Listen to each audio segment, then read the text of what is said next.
Tokyo Telecommunications Engineering Corporation. The name Sony was chosen for the company as a combination of two words.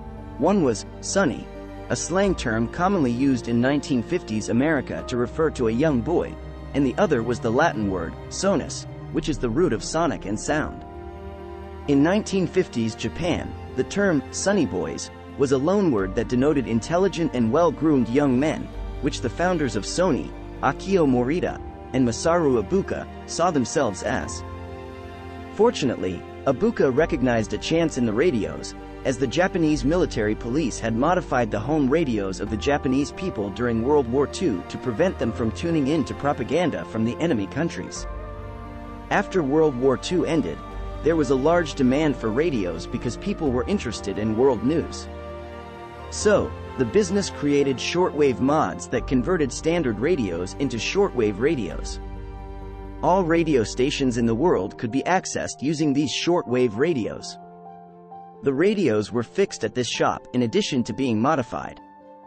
Along with the regular payment for repairing radios, food was also given to the technicians. They eventually made the decision to start making electric rice cookers.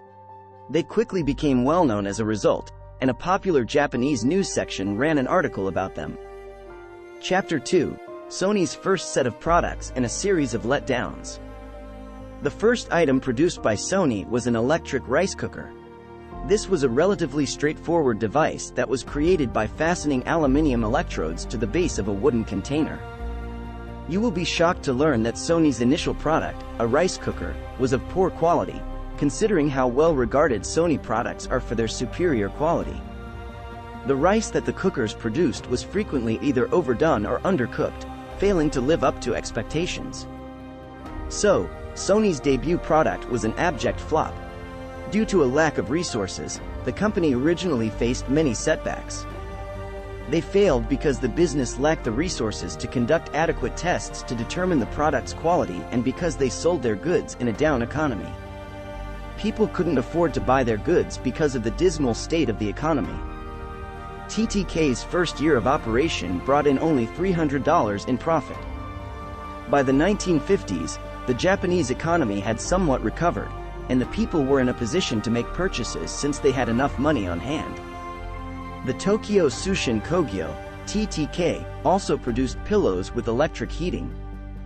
Because the cushions set fire to blankets and mattresses, this product was a failure. They came to the realization that their business would soon be forced to close if they kept failing in this way. Thus, motivated by this realization, they worked hard to bring TTK's brand new tape recorder to Japan. They initially ran into a number of issues because this device was brand new, and the TTK personnel knew virtually little about it. They only understood that a plastic tape could be coated with magnetic material to produce a magnetic tape, which is what the magnetic recorder needed. They got a frying pan out of the kitchen and started roasting some chemical powders, which produced the ferric oxide powder. The group, therefore, applied their creativity to produce a good magnetic tape. Two prototype recorders, the G-type and A-type, were introduced in 1950. The A-type recorders were designed for residential use, whereas the G-type recorders were designed for industrial use and had a recording time of 1 hour. G-type recorders were frequently utilized in classrooms as teaching tools.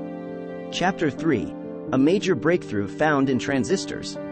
However, because the economy wasn't really doing well, Ibuka and Morita decided to enter the world market, and at the time, the US was the only country using tape recorders.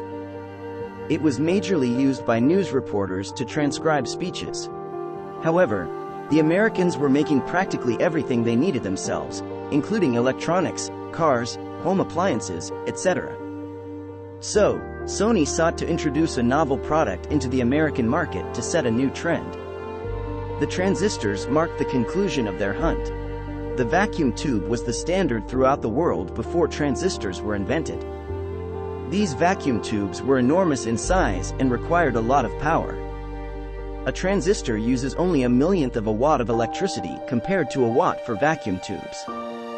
The vacuum tubes were used in big televisions and radios at the time, and without the technological revolution that transistors brought about, current technology would be all but unimaginable. The transistor manufacturing patents were owned by Western Electric, which was the parent firm of Bell Laboratories. Western Electric made a choice to make transistor technology accessible to anyone who pays royalties. Ibuka was overjoyed to learn of this deal and instantly realized that the transistors would enable his business to make a significant advancement. Even though Western Electric's transistors were groundbreaking, they had a number of drawbacks, such as an extremely low power output that made them only appropriate for devices like hearing aids. Ibuka needed $25,000 to secure the rights to the transistor invention. He didn't have the money, so he made the risky decision to borrow that large sum of money. Sony's ability to independently build the tape recorder without seeking any outside assistance greatly impressed Western Electric, and after realizing the caliber of Sony's work, Sony was given the transistor patent. Later, experiments were carried out to improve transistors even further. Everyone was taken aback when Sony developed transistor radios because numerous American firms had failed in their endeavors, leading them to believe that a little company like Sony could never create something so complex. This was the major breakthrough for Sony. With these newly worked-on transistors, products made after were a series of successes. Major feats like the first ever produced television, some of the best televisions made for decades, their ever-famous Walkman, which sold over 385 million units, and the first ever CD player were just some of the successes that were birthed by these new transistors. The Sony Corporation was on top of the electronics chain, partnering with other brands to achieve maximum feats. However, why are they no longer heard of today? Why does it seem like the days of glory are all gone? Chapter 4: Goodbye Days of Glory. With all sincerity, Sony products are still sought even decades after Ibuka's first attempt to make a rice cooker. More so, the decline of Sony is not to say they have not been innovative and are still in recent times. It is just that the company has lost the core of its attractiveness in key areas. The major reason for their decline would be their failure in terms of understanding customer expectations and getting their brand strategy right. Consumers want products that are better at cheaper prices, and where this is not seen in Sony, it is seen in their chief competitors. Another main reason would be their lack of marketing strategy. For instance, in the smartphone industry, Sony is pitted against Apple and Samsung, but when it comes to marketing, Sony doesn't even come close to these two companies.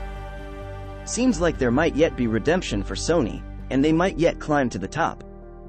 The plausible solution is that Sony must strive to not only make excellent products that do not sell, but it must make products customers want and are easier to sell. It also feels like Sony is caught in an innovation gap and fails to grab any of the opportunities that it comes against entirely. So, if it gets the product right, it fails in terms of marketing and sales strategy. Retaining market share is difficult because of these gaps, and because competitors benefit from the gaps Sony leaves behind.